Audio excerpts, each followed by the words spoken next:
everybody, and welcome to another build tour, and this time it is for a building contest. As you can see, I have my ownership sign right here. So, what is here, you might ask? Well, it's my submission for the NomadCraft building competition, and the theme for this competition was spring.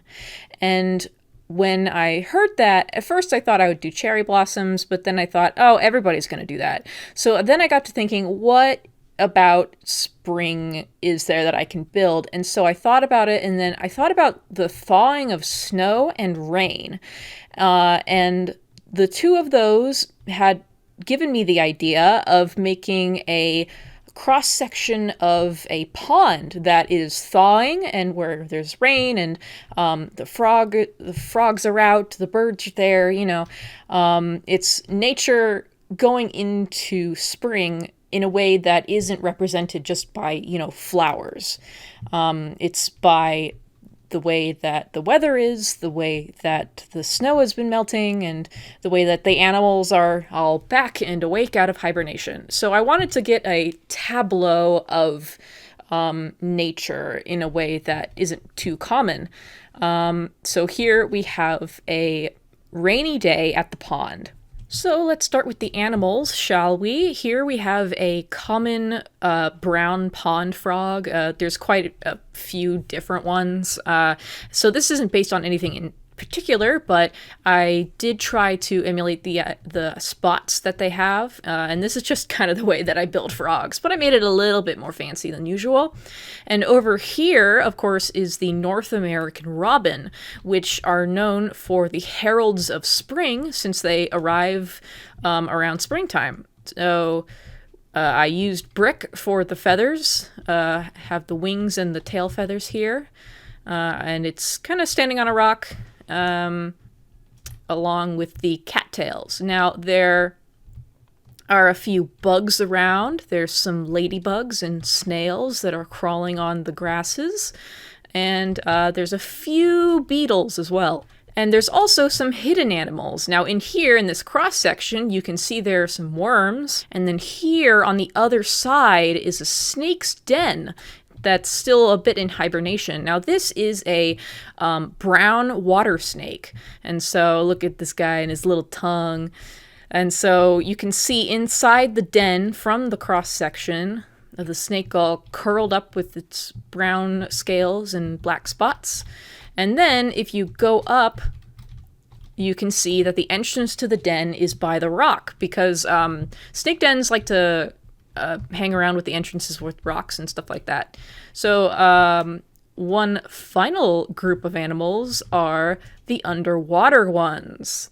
Now here we have, what are they? Yeah, these are minnows. I based these off of silver minnows, and these are supposed to be carp. Now you're limited by what you can do, but these are meant to be carp.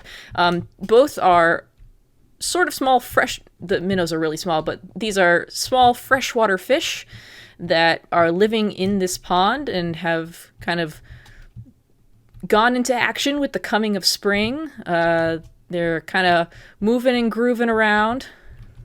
And underneath here, we have a big stick that's been covered in algae, and we have bamboo here as little underwater plants, and little bits of algae are growing on underwater and on the rocks, and so it's a very lively pond bed.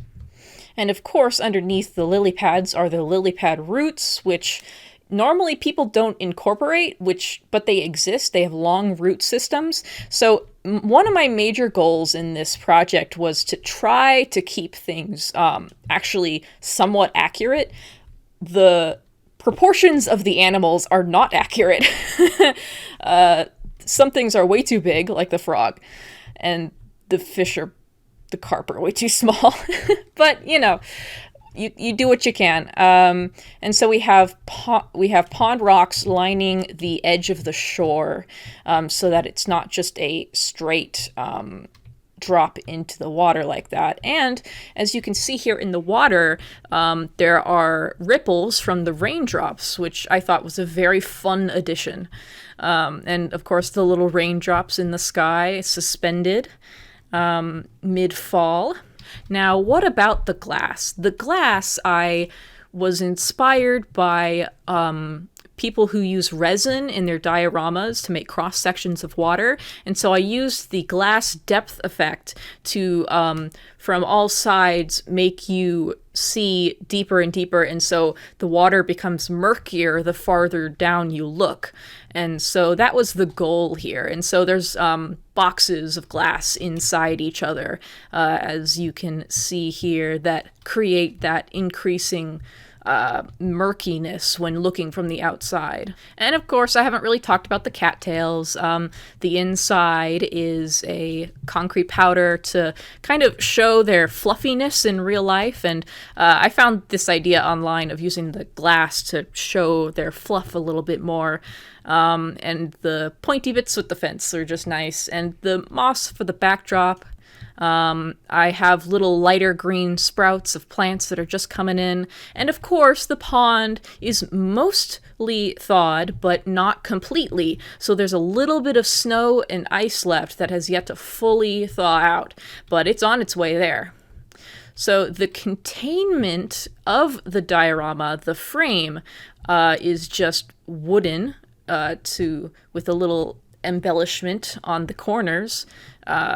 But the main structure piece, think of it like the cardboard or whatever that the real life dioramas would kind of use as a base, like a piece of wood or something. And so it continues all the way back around to the back. So the black concrete is like the structure of the diorama, while the wood is the decorative frame. And of course, along this decorative frame, I have also included a flowering vine, just for, a little bit of extra colorful pop around this area. So it is draped across the different corners and goes over to the other side. Now, the big cloud, it's mainly white concrete, but then I have white and light gray wool to add a little bit of texturing, and then the outer layer is made of glass to represent the wispiness. It's the dark gray and then the light gray glass to make it wispy, but then also a storm cloud. So while this did take a while, it was very fun. I liked looking into what kind of animals could I put in and making sure that they would be somewhat accurate to the time and the place, and as well as just all the little fun details that I could put in. And I think it makes for a really fun snapshot of spring. I have no idea if I'll win, but I had a great time, and I'm very likely gonna do more of these in the future. So thank you for watching!